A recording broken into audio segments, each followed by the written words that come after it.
from the Tennessee Valley Weather Channel. This is a severe weather alert.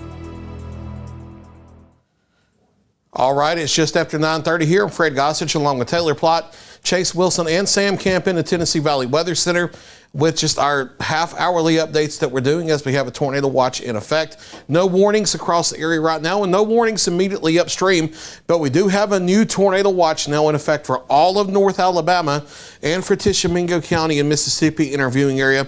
This now runs until 4 a.m. Now, the storms are not going to go until 4 a.m., but this watch also goes deep through central and south Alabama, and they may have a threat that late into the overnight. So the overall watch goes until 4 a.m., but they will cancel counties out of that once the threat ends from west to east. Until 4 a.m., tornado watch for North Alabama and Tishomingo County in Mississippi. Still tornado watch until 10 o'clock for Hardin County in Tennessee, and then Wayne, Lawrence, Giles, Lewis, Murray, and Marshall counties in Tennessee under a tornado watch until 1 a.m. We'll switch over to Viper live Doppler radar and look at the storms back to the west.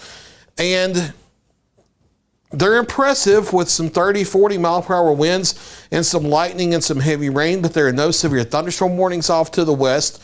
There are no tornado warnings off to the west. We'll hit that radar network button so that we don't get the higher data in the atmosphere from farther north away from GWX. You can see the overall line maintaining a moderate intensity to the west. We'll put an animation on this, and you can see it moving off from west to east at about 45 miles per hour.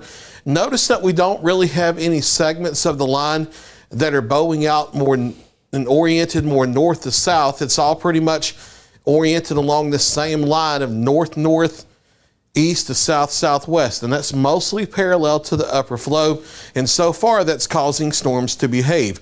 We are still watching storms back off to the south, and we will pan the radar a little bit to the southwest, and the original supercell we were watching over central Mississippi is starting to be overtaken by the line now, but notice that we do have more line segments down here that are oriented more north to south, and those are going to be the ones that we'll have to watch, that will try to come northward into North Alabama, where it's starting to look like that may be where the relatively higher threat is, especially Tennessee River and south. However, if any parts of the line in Tennessee orient themselves a little more north to south, that would increase our local threat as well. We'll switch over to Fast Track right fast, and this is our other Barron radar source that we have.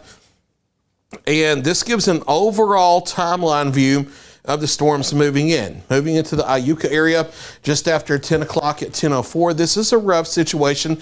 Moving into the Savannah area right now, and Waynesboro around 10:04 as well. Fulton, Mississippi, 10:22. Red Bay, Alabama, around 10:30. Lawrenceburg, Tennessee at 10:38. Florence at 10:41. Russellville, 10:54. Pulaski at 11:01, and these are moving about 45 miles per hour. Lewisburg, Tennessee at about 11:03, so that tells me that roughly about 10:30 to 10:45 they would be moving into Columbia, and about 10:20 to 10:30 in the Hohenwald area in southern middle Tennessee. They're not listed on the marquee, but that would be the rough times for them. And then the Lewisburg area, about 11:03. That's the rough time of arrival for the storms. And then after midnight, likely for Athens and Decatur. Again, the main threats we're watching are damaging straight line winds of 50, 60 plus miles per hour, in addition to the potential for a spin up tornado or two. We'll go back to Lynx 1 and look at the tornado watch quickly. And again, tornado watch until 1 a.m. for southern middle Tennessee, tornado watch until 4 a.m. for now all of North Alabama and northeast Mississippi. We're rolling with these live cut-ins at the top and bottom of every hour as long as we have a tornado watch in place until the line moves through. Should we have any warnings, we'll be back sooner if necessary. And if a tornado warning is issued in the area, we'll be live nonstop until the danger is over. For Taylor Plott, Chase Wilson, and Sam Camp, I'm Fred Gossage, live from the Tennessee Valley Weather Center. Stay with Tennessee Valley Weather. We'll keep you advised. You're watching the Tennessee Valley Weather Channel.